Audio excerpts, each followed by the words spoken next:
क्या तृणमूल कांग्रेस से बगावत करना 20 बागी सांसदों को भारी पड़ने वाला है? क्या लोकसभा स्पीकर ओम बिरला ने की नोटिस ने बागी सांसदों की सबसे बड़ी चिंता बढ़ा दी है? और सबसे बड़ा सवाल, अगर 7 दिन में जवाब संतोषजनक नहीं हुआ तो क्या इन सांसदों की लोकसभा सदस्यता पर तलवार लटक जाएगी?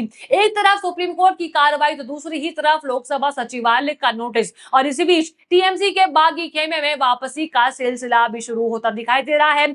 3 बागियों ने टीएमसी में वापसी कर ली है, जिसमें से एक विधायक भी बोला जा रहा है। जिस बागी गुट ने दावा किया था कि उसके पास पर्याप्त समर्थन है, उसी खेमे के नेता और विधायकों में अब बेचैनी क्यों बढ़ती दिखाई दे रही है? विधायक खुलकर कह रहे हैं कि हमें गुमराह किया गया था। वहीं टीएमसी नेता कृष्णपाल घोष का दावा है कि 6 बागी सांसद और 50% से ज्यादा बागी विधायक ममता बनर्जी के संपर्क में है और वापस भी आना चाहते हैं। तो क्या ओम बिरला का 7 दिन वाला अल्टीमेटम बागी खेमे के लिए सबसे बड़ा राजनीतिक इम्तिहान बनने जा रहा है? क्या बागियों की सदस्यता रद्द हो जाएगी? नमस्कार, मैं हूं आपके साथ उन्नति कोटल और आप देख रहे हैं प्यार भी।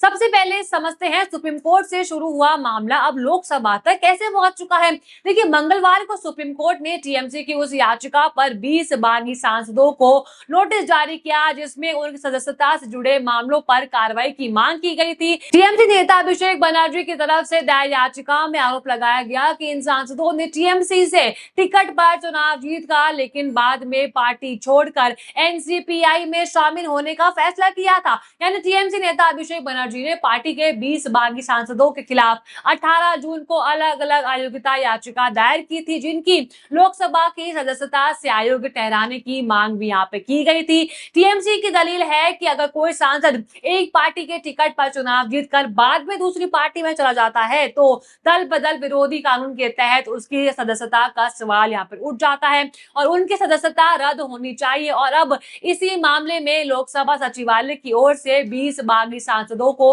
नोटिस भी यहाँ पर भेजने की बात सामने आ रही है। जी हाँ, देखिए दोस्तों, ओम बिरला पर दबाव सुप्रीम कोर्ट का इतना बढ़ गया था कि सुप्रीम कोर्ट ने मंगलवार को सभी 20 बागी सांसदों के खिलाफ नोटिस जारी किया और उसके बाद अब ओम बिरला ने भी नोटिस भेज दिया है बागियों को और 7 दिनों में जवाब भी यहाँ पे मांग लिया है। अब रिपोर्टरों के मुताबिक इन सांसदों से 7 दिन के भीतर जवाब मांगा गया है। ये हेडलाइन आप देख लीजिए, इसमें लिखा है क्या 7 दिन बाद चले जाएगी टीएमसी से बागी 20 सांसदों की संसदीय। सुप्रीम कोर्ट की सुनवाई के बाद स्पीकर ने भेजा नोटिस। देखिए, यानी अब ममता से बगावत करने वालों को बताना होगा कि उन्होंने पार्टी आखिर छोड़ी क्यों, दूसरे संगठन में जाने की स्थिति क्यों आई और दल बदल विरोधी कानून के तहत उनके खिलाफ उठाए गए सवालों का उनका जवाब क्या रहता है। ये नोटिस 25 अगस्त की तारीख के हैं और देखिए, सांसदों को नोटिस मिलने के 7 दिन के भीतर ही अपना जवाब देना होता है।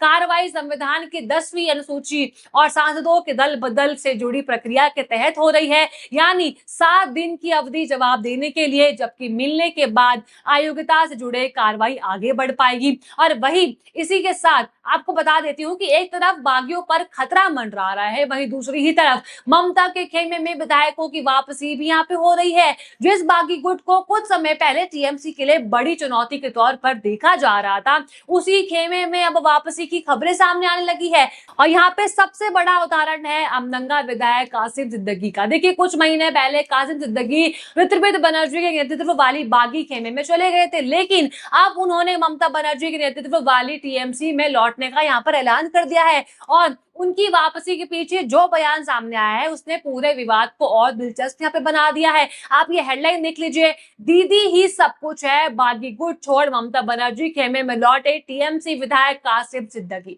देखिए, कासिम सिद्दीकी ने कहा कि ममता बनर्जी उनके लिए सब कुछ है। उनका दावा ये है कि जब वो बागी खेमे में गए थे तब उन्हें ये भरोसा दिलाया था कि वो समूह भी ममता बनर्जी के नेतृत्व में ही काम करेगा, लेकिन बाद में उन्हें एहसास हुआ कि उस समूह की गतिविधियों में ममता बनर्जी के नेतृत्व का जिक्र ही नहीं था। यानी अब कासिम सिद्दीकी की तरफ से सीधे सीधे ये संकेत दिया जा रहा था कि उन्हें बागी खेमे में शामिल होते समय पूरी तस्वीर नहीं बताई गई थी। उन्होंने ये भी दावा किया कि उनसे एक दस्तावेज पर हस्ताक्षर कराने का कहा गया था और बताया गया था वो दस्तावेज ममता बनर्जी तक पहुंचाया जाएगा, लेकिन जब उन्होंने दस्तावेज देखा तो उसमें ममता बनर्जी के नाम या फिर उसके नेतृत्व का उल्लेख ही नहीं हुआ था और इसके बाद उनका रुख यहाँ पर बदल जाता है और अब वो वापस टीएमसी के साथ आ गए हैं। यही नहीं, वापसी की खबर यहाँ पे खत्म नहीं होती है दोस्तों। टीएमसी नेता कृष्णपाल घोष ने बागी खेमे को लेकर एक बड़ा दावा यहाँ पर किया है। उनका कहना है कि 6 बागी सांसद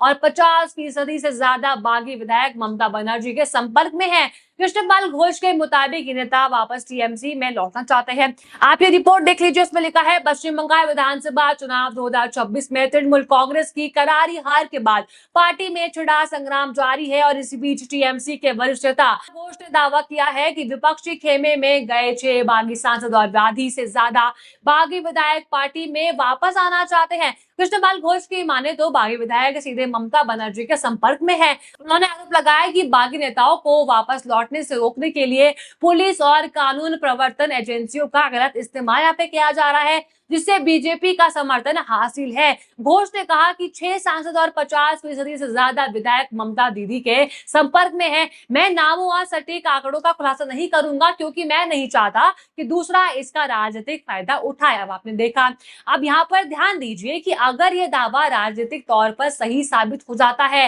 तो इसका सीधा असर बागी खेमे की ताकत पर पड़ सकता है, क्योंकि राजनीति में संख्या ही सबसे बड़ी ताकत होती है। जब कोई गुट ये कहता है कि उसके पास पर्याप्त समर्थन है तो उसके लिए सबसे जरूरी होता है कि उसके साथ खड़े विधायक और सांसद आखिर तक उसकी लाइन पर बने रहे। लेकिन अगर वही नेता धीरे धीरे वापस मूल पार्टी में जाने लगे तो बागी खेमे के दावे पर सवाल उठना स्वाभाविक है और यही इस पूरी कहानी का सबसे बड़ा राजनीतिक एंगल भी बन चुका है, जिसे टीएमसी को कमजोर करने वाला गुट बताया जा रहा था। अब क्या वही कमजोर पड़ रहा है? टीएमसी के चुनावी प्रदर्शन के बाद पार्टी के अंदर असंतोष और बगावत की खबरें भी सामने आ रही थी।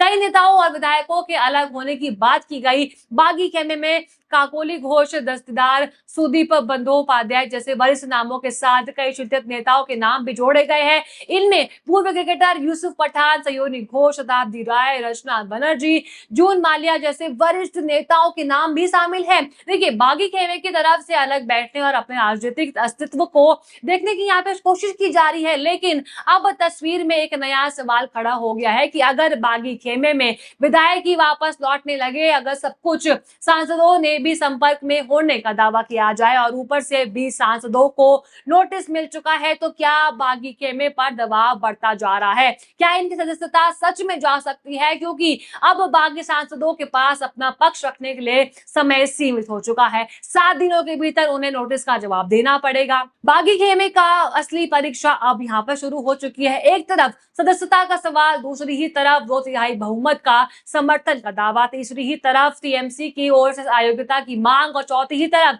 बागी विधायकों और सांसदों के वापस लौटने के दावे। अगर वापसी का सिलसिला बढ़ता है तो बागी खेमे की संख्या और ताकत दोनों पर सवाल यहाँ पर उठ सकते हैं। फिलहाल देखिए दोस्तों, बागी खेमे के पास अपनी बात साबित करने के लिए 7 दिन है। 7 दिन अपनी सदस्यता बचाने की दलील देने के लिए, 7 दिन 2/3 समर्थन के दावे को मजबूत करने के लिए और 7 दिन ये साबित करने के लिए कि उनका राजनीतिक फैसला कानून की कसौटी पर कहां खड़ा होता है। अब देखना यही है कि इन 7 दिनों में के बाद तस्वीर क्या होती है। बागी सांसद सदन में अपनी सीट बता पाते हैं या नहीं बचा पाते हैं, या फिर टीएमसी की अयोग्यता वाली कार्रवाई उनकी राजनीतिक पारी पर बड़ा सवाल खड़ा कर देती है। आपके नजर में क्या होना चाहिए? क्या 2/3 समर्थन का दावा बागी सांसदों को बचा सकता है, या टीएमसी की याचिका के बाद उनकी सदस्यता जो है उस पर बड़ा खतरा बढ़ सकता है? आपको जो भी लगता है आप अपनी राय कमेंट में बताएं। अगर आपको वीडियो अच्छी लगी हो तो लाइक करें, शेयर करें और बने रहिए पीआरबी के साथ। धन्यवाद।